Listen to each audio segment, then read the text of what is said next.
बिस्मिल्लाहिर्रहमानिर्रहीम। हमारी तरफ से तो इन्विटेशन की अरेंजमेंट की थी कि अगर कोई रज़ाकाराना तौर पे गिरफ्तार होना चाहता है तो दे आर वेलकम। कुछ लोग गाड़ियों में बैठे भी, लेकिन ऊपर छत पे भी चढ़े, फिर बाद में उन्होंने टायर पंचर कर लिए और फिर गाड़ी से निकल गए। तो अगर कोई रज़ाकाराना तौर पे नहीं देना चाहता गिरफ्तारी तो हम और अभी तक हम कर जो आपको जेल वैन नज़र आ रही है, तो अगर अभी भी कोई आना चाहता है तो या बस जो दफा 144 की खिलाफ वर्जी हुई है, इससे क्या किया जाएगा? दफा 144 में डेफिनेटली इसकी वायलेशन में FIR होगी। जो लोग इसमें मुलविस हैं FIR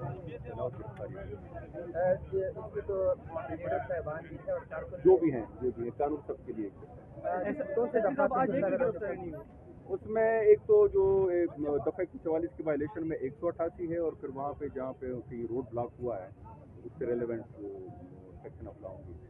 एसपी साहब, क्या आज एक भी गिरफ्तारी नहीं हुई? गिरफ्तारी हमने सुना था कि रज़ाकाराना तौर पे देंगे वो, तो फिलहाल वो नहीं हुई। सर वो कह रहे कि हमको घर में बैठाते कि चूर पुलिस पर नीचे उतारते हैं, क्यों सर? आप मेरे ख्याल में सारे मामले के गवाह हैं, आप बेटर इसको कमेंट कर सकते हैं। सर, आपने उन्हें जेल क्यों नहीं दिया? अब जेल में जाने का एक तरीक़ाकार है, आप किसी को गिरफ्तार करते हैं, पुलिस उसकी गिरफ्तारी डालती है, उसका वारंट बनता है, फिर वो जेल डलता है, तो वो प्रोसेस फॉलो नहीं हो रहा था, दैट्स व्हाई